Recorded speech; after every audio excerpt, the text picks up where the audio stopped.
My name is Kaylin Rosand, and I'm 32 years old.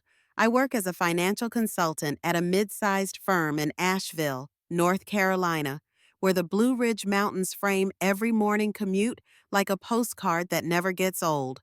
My husband Merrick teaches high school history at the local public school, and together we've built what I thought was a stable, quiet life in our modest two-bedroom apartment downtown.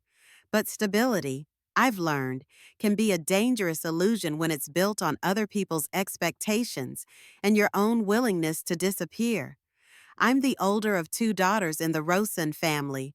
Callista, my sister, is 4 years younger and has always been the sun around which our family orbits. Even as children, the pattern was clear and unquestioned. Callista needed more attention, more help, more understanding, more everything.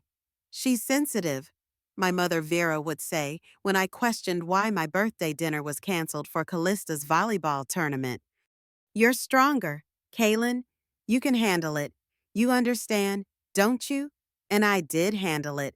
I always handled it.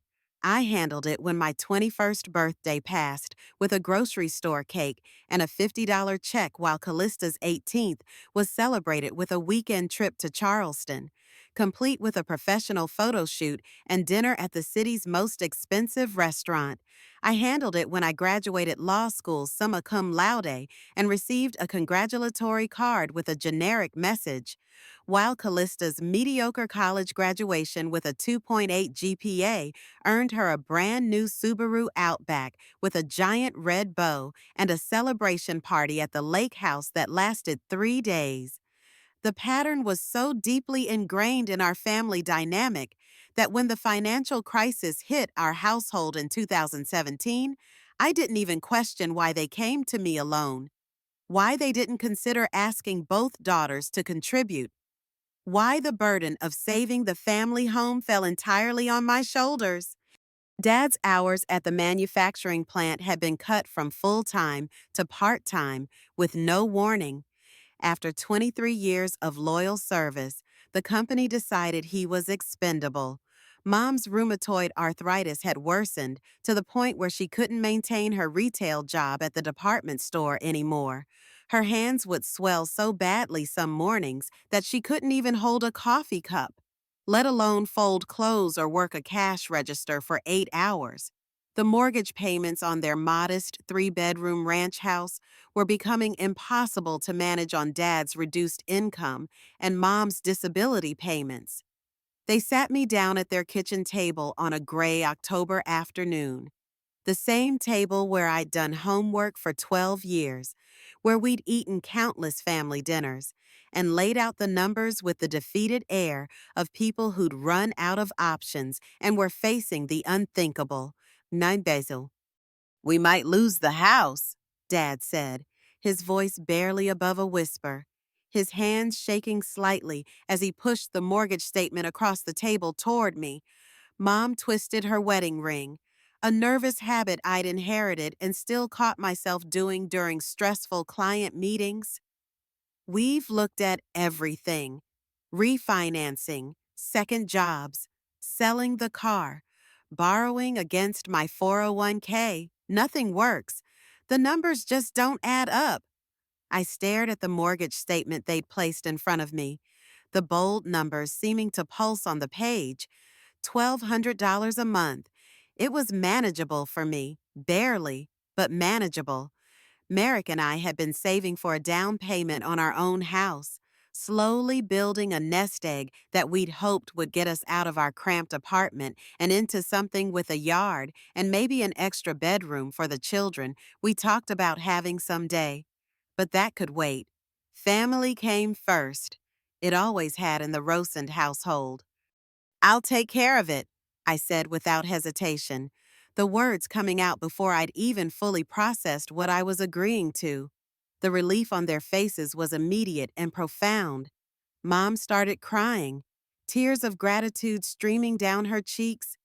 Dad reached across the table and squeezed my hand with both of his eyes wet.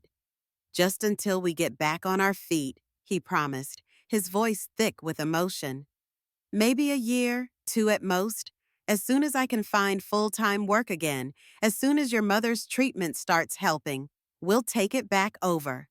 I set up automatic transfers that same week, sitting at my laptop in our tiny kitchen while Merrick graded papers at the dining table.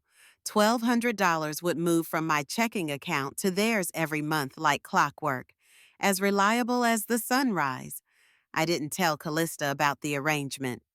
She was struggling to find her footing after college, working part-time at a boutique downtown and living in a studio apartment that Dad helped subsidize.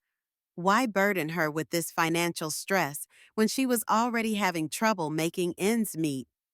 The months turned into years with surprising speed. I paid for the new roof when the old one started leaking during a particularly brutal winter storm. I covered the HVAC repair when the system died during a summer heat wave that pushed temperatures into the triple digits for 2 weeks straight. When the property taxes increased due to neighborhood improvements, I absorbed that additional cost too. When the water heater failed and flooded the basement, I paid for the replacement and the cleanup. I told myself it was temporary, that eventually things would stabilize and we'd figure out a more permanent solution that didn't involve me carrying the entire financial burden. 7 years passed like pages turning in a book I wasn't really reading. The house was essentially mine in every way that mattered except legally. I'd paid over $100,000 into it, not counting the repairs and improvements that had probably added another $20,000 to the total. But it was still in my parents' names, and I was still just the daughter who helped out when needed, the reliable one who could be counted on to solve problems without making a fuss. Callista's engagement announcement came via a group text with a photo of her hand sporting a diamond solitaire that probably cost more than my car. Griffin proposed, the message read, followed by a string of heart emojis and exclamation points that seemed to leap off the screen with excitement. Griffin was a software engineer she'd been dating for 2 years, quiet and steady in a way that seemed to balance her more dramatic tendencies. He worked for a tech startup that had recently gone public, making him financially comfortable in a way that most people our age could only dream about. The wedding planning consumed the next 6 months of our family's life. Every conversation became about venues and flowers and guest lists and catering menus. Every family dinner turned into a planning session. Every phone call from Mom started with updates about dress fittings or cake tastings or photographer meetings. I offered to help with costs, as I always did when family events arose, and ended up contributing $10,000 plus covering nearly a third of the total expenses. The wedding would be at a vineyard in the Blue Ridge Mountains, exactly the kind of picturesque setting Callista had dreamed about since we were kids, watching romantic comedies together.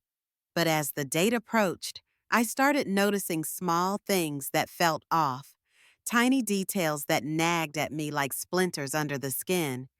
My name was misspelled on the invitation, Kaylin instead of Kaylin. When I mentioned it to Mom during one of our weekly check-in calls, she waved it off with a laugh. Close enough, honey. No one will notice. It's just a typo. These things happen with wedding vendors. The seating chart placed me at table 9, far from the family tables, surrounded by Griffin's coworkers and college friends I'd never met. When I asked Mom about it during a visit to help with final preparations, she said they'd run out of room at the family tables. You understand? Don't you? Callista has so many friends, and Griffin's family is huge. We had to make some tough choices about seating. I understood. I always understood. Understanding had become my default setting, my automatic response to every slight, every oversight, every moment when I felt invisible in my own family. The vineyard was undeniably beautiful. I had to admit as we drove up the winding gravel road. September in the mountains carried that perfect hint of autumn, with leaves just beginning to turn and the late afternoon light making everything look golden and magical. Merrick and I arrived early, him adjusting his tie nervously and me smoothing my dress. A navy blue number I'd bought specifically for the occasion and would probably never wear again. We found our assigned table and settled in among the strangers, making polite conversation with Griffin's co-workers about the weather and the beautiful setting. I watched my parents at the head table, beaming with pride, looking younger and more vibrant than I'd seen them in years. They were in their element, playing the role of proud parents of the bride, accepting congratulations and compliments from guests who praised them for raising such a lovely daughter. The ceremony was everything Callista had dreamed of. She looked radiant in her designer gown, walking down the aisle to a string quartet playing her favorite song. Griffin's face lit up when he saw her, and for a moment, I felt genuinely happy for them. They looked like they belonged together, like they were starting something beautiful and lasting. Dinner was served with the usual wedding fanfare. Speeches began after the main course, the typical mix of embarrassing childhood stories and heartfelt wishes for the future. I half listened, picking at my chicken and sipping wine I didn't really want, my mind wandering to the work I'd left unfinished at the office. Then my father stood up, tapping his glass for attention with the butter knife. "If I could have everyone's attention," he said, his voice carrying across the tent with surprising strength. The chatter died down gradually, guests turning in their seats to face the head table. Vera and I wanted to take a moment to give Callista and Griffin something special to start their new life together. My mother joined him, reaching into her purse for an envelope that seemed to glow under the string lights. My stomach began to twist with a premonition I couldn't quite name, a sense of dread that started in my chest and spread outward like spilled ink. "We're giving them the house," Dad announced, his voice thick with emotion and pride. "Our family home. It's theirs now, free and clear. No mortgage, no payments, just a place to build their future together." The applause was thunderous and immediate. Callista burst into tears, throwing her arms around both parents in a group hug that lasted several minutes. Griffin looked stunned, then grateful, then proud, his chest puffing out as guests congratulated him on his good fortune.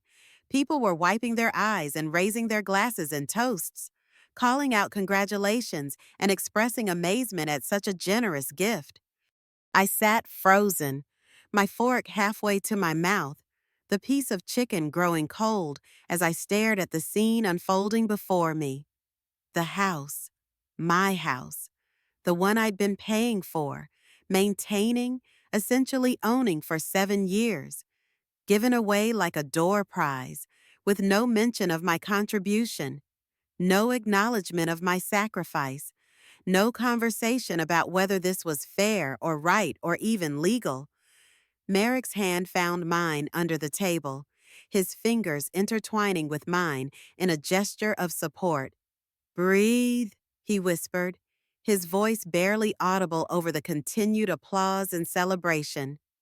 I forced a smile and joined the applause, because what else could I do? It was Callista's day.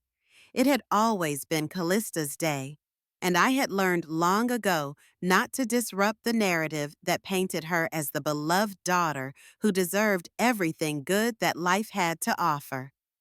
The card arrived exactly 1 week later, addressed in Callista's familiar bubbly handwriting to Merrick Davis and guest. Not Mr. and Mrs. Davis, not Merrick and Kaylin, not even Merrick and Kaylin Davis, just guest. As if I were some anonymous +1 that Merrick had brought along to fill an empty seat. Inside, the card was elegant and expensive, with gold foil lettering that caught the light. Callista's handwriting filled the interior, thanking us for our generous gift and for helping make their wedding magical and unforgettable. She mentioned how grateful they were for our kindness and support during this special time. She wrote about how much it meant to have us there to celebrate with them. Not once did my name appear anywhere in the card. I was the anonymous guest who'd contributed $10,000 and a third of their wedding costs. The invisible benefactor whose name wasn't worth the ink it would have taken to write it. I read the card 3 times, searching for some mention of me, some acknowledgement that I existed as more than Merrick's plus one. But there was nothing. I might as well have been a piece of furniture that happened to attend the wedding. That night, I sat at our kitchen table staring at the card until the words blurred together. Merrick found me there an hour later, still holding it, still trying to make sense of how thoroughly I'd been erased from my own family's narrative. "You know what the worst part is?" I said without looking up at him. "I'm not even surprised. This is exactly what I should have expected." He sat down across from me, his teacher's instincts kicking in as he recognized someone in crisis. "Maybe it's time to stop making excuses for them. They're my family," I said automatically, the words coming out like a reflex. Family doesn't erase you from thank you cards. Family doesn't give away houses you've been paying for without even mentioning it. Family doesn't treat you like you're invisible. I wanted to argue, to defend them, to find some explanation that would make this all make sense and restore the illusion that I mattered to them. But the words wouldn't come. Deep down, in a place I'd been avoiding for years, I knew he was right. The call came on a Friday evening 3 weeks later, just as Merrick and I were settling in for a quiet night at home. Mom's voice was bright and cheerful when I answered, as if nothing had happened, as if the wedding hadn't revealed the fundamental truth about my place in the family hierarchy. "Hi, sweetheart," she chirped with artificial enthusiasm. "We were hoping you and Merrick could come for dinner this Saturday. I'll make that rosemary pot roast you love, the one with the little potatoes and carrots." I should have said no immediately. Every instinct told me this wasn't a social call, that they wanted something from me, that I was being set up for another disappointment. But some stubborn part of me still hoped for an explanation, an apology, some acknowledgement of what they'd done and how it had affected me. Saturday arrived gray and drizzly, with the kind of persistent rain that makes everything look washed out and depressing. The house looked different somehow as we pulled into the driveway, though I couldn't put my finger on what had changed. Maybe it was the knowledge that it wasn't theirs anymore, that Callista and Griffin now owned the place where I'd grown up, where I'd learned to ride a bike and had my first heartbreak and studied for my SATs. Inside, the changes were more obvious and jarring. New curtains in the living room, white lace where Mom's cheerful sunflower valances used to hang, Callista's pink running shoes by the door, lined up neatly next to Griffin's oversized sneakers, Griffin's jacket hanging on the hook that used to hold Dad's work coat. They'd already started making it their own, erasing the traces of the family that had lived there before. Dinner was tense despite Mom's attempts at cheerful conversation about the weather and Callista's honeymoon and Griffin's promotion at work. Finally, as we were finishing dessert, Mom's famous apple pie that she only made for special occasions, Dad cleared his throat in the way that meant he had something important to say. "Now that Callista and Griffin have their own place," he began carefully, as if he were navigating a minefield, "your mother and I have been thinking about our next step."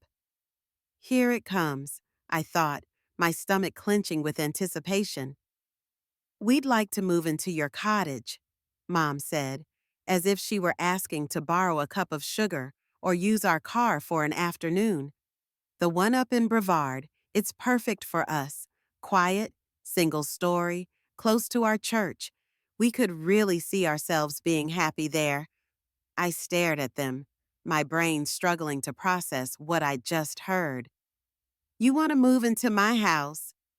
"Well, it's not like you use it full time," Callista chimed in from across the table. her voice carrying that familiar note of entitlement that had always grated on my nerves. It just sits there empty most of the time. It seems wasteful, really. You could visit on weekends, Mom added helpfully, as if she were doing me a favor by allowing me to visit my own property. We wouldn't mind the company. It would be like having a vacation rental, but with family. The audacity was breathtaking and complete. They'd given away the house I'd been paying for, and now they wanted to take over the vacation home I actually owned, as if I existed solely to provide them with real estate, as if my purpose in life was to be their personal property management company. No, I said quietly, the word dropping into the silence like a stone into still water. The word hung in the air like a challenge, like something foreign and unexpected that nobody quite knew how to handle. What do you mean? No, Dad asked, his eyebrows drawing together in confusion. I mean, no, you can't move into my house. It's not available. Callista's face flushed red, the way it used to when we were children, and she didn't get her way. You're being selfish. They need somewhere to live. They can't stay here forever. They had somewhere to live, I said, my voice getting stronger with each word. They gave it away. You've always been jealous, Callista snapped, her voice rising to the pitch it reached when she was really angry. You can't stand that they love me more. You never could handle it when I got attention or help or anything good. The silence that followed was deafening and complete. Nobody denied it. Not Mom, not Dad, not even Merrick tried to soften the blow or contradict what she'd said. The truth sat there on the table between the empty dessert plates and coffee cups, finally spoken aloud after years of careful avoidance. I stood up slowly, my chair scraping against the hardwood floor. If they love you so much, maybe they can live with you.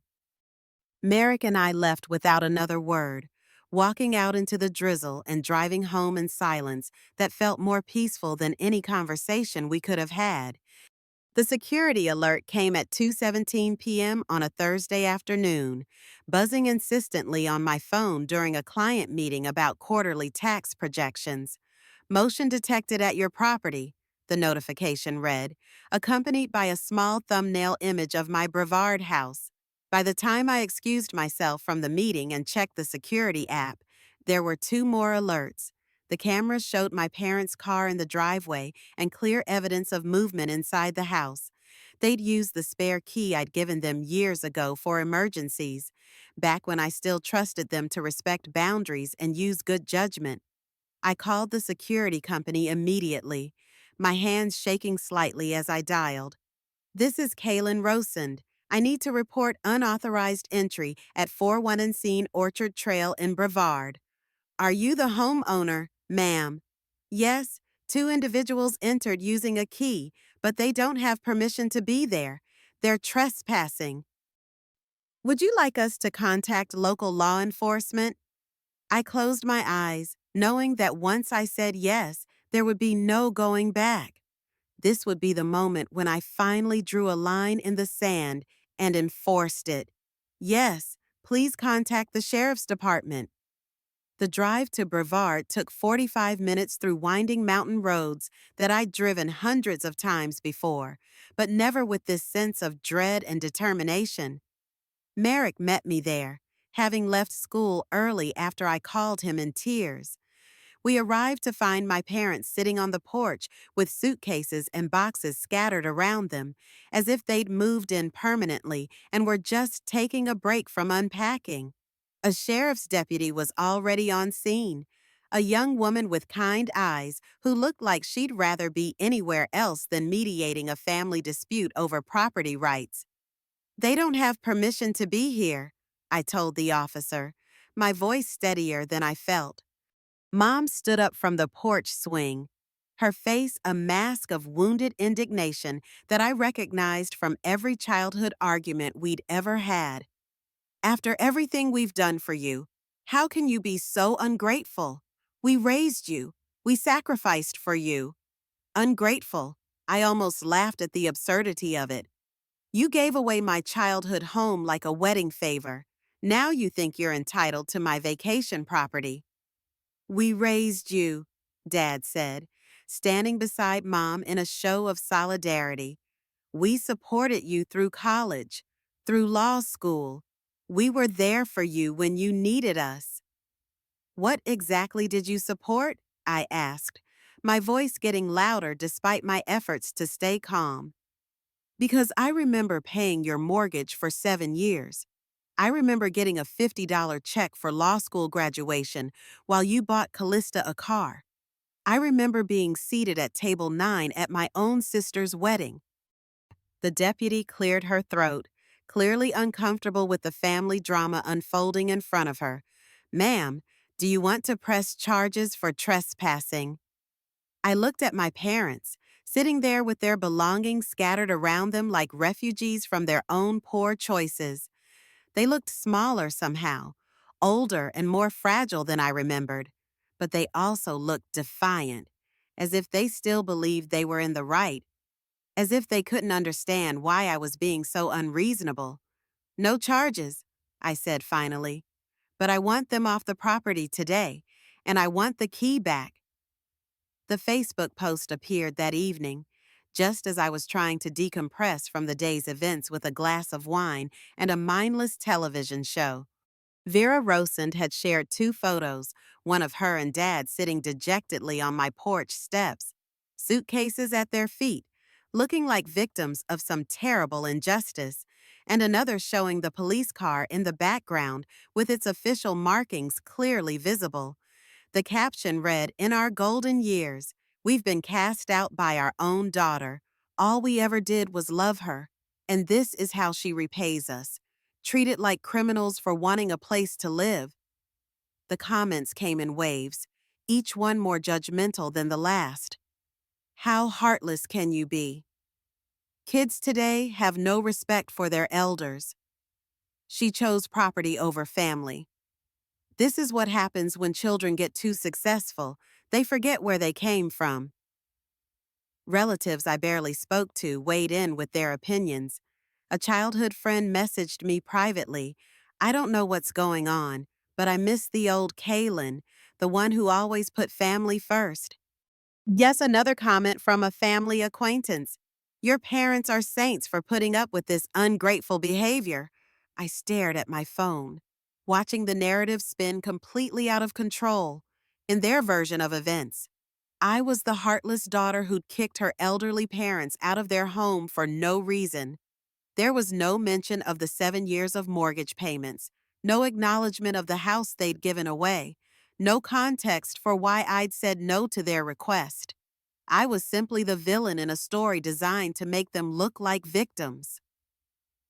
For a moment, I considered responding, explaining my side of the story, providing context that would help people understand what had really happened.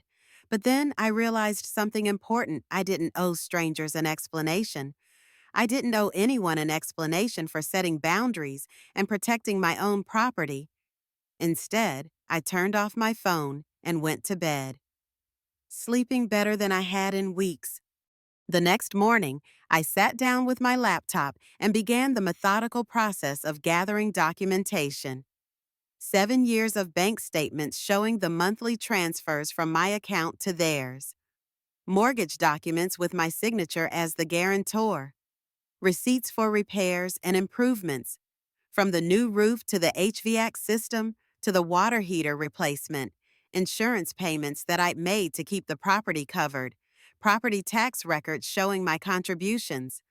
Everything that proved what I'd been saying all along, that I had been the one keeping that house afloat financially, that my parents' ability to give it away as a wedding gift was built entirely on my sacrifice and generosity.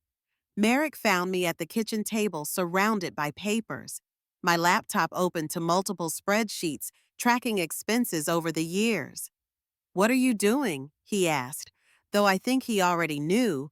"Building a case," I said without looking up from the screen. "For what?" "For the truth."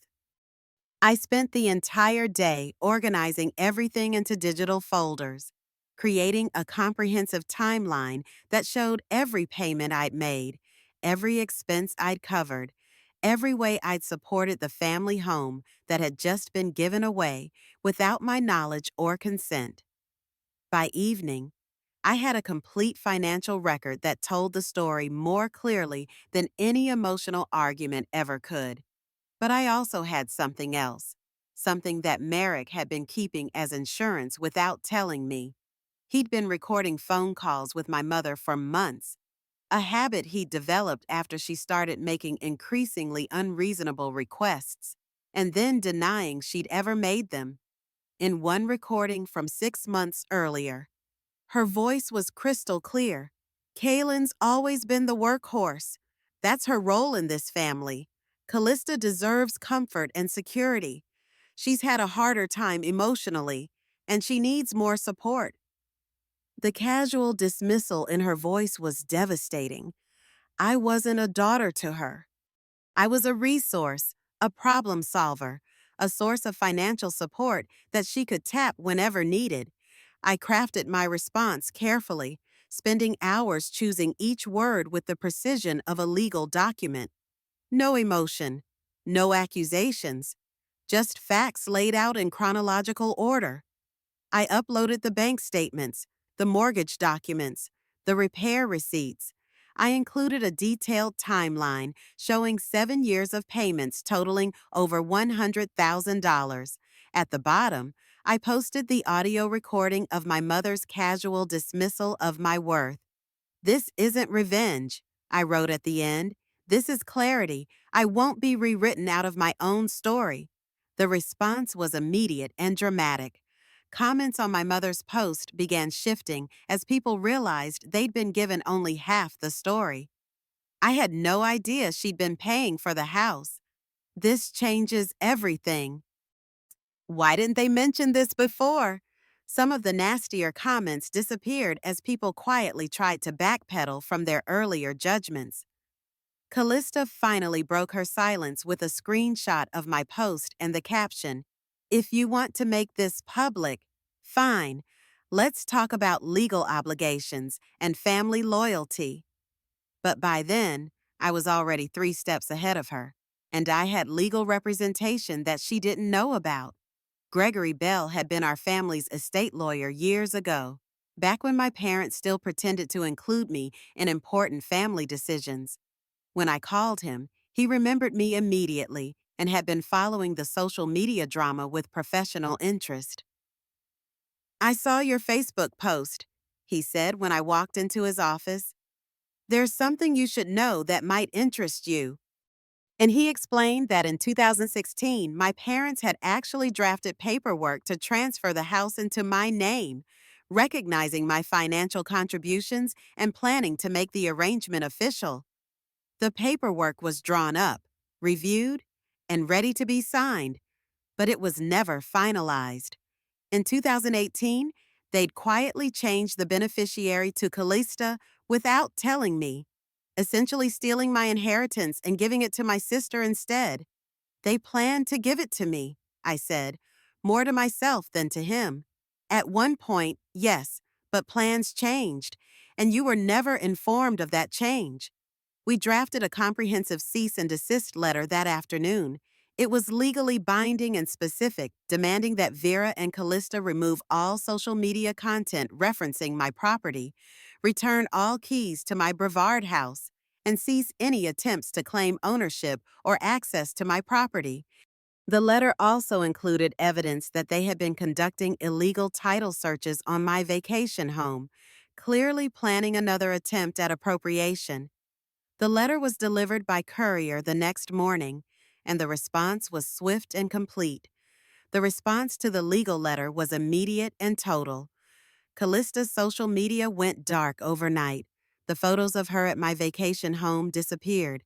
My mother's Facebook post was deleted, along with all the comments and drama it had generated.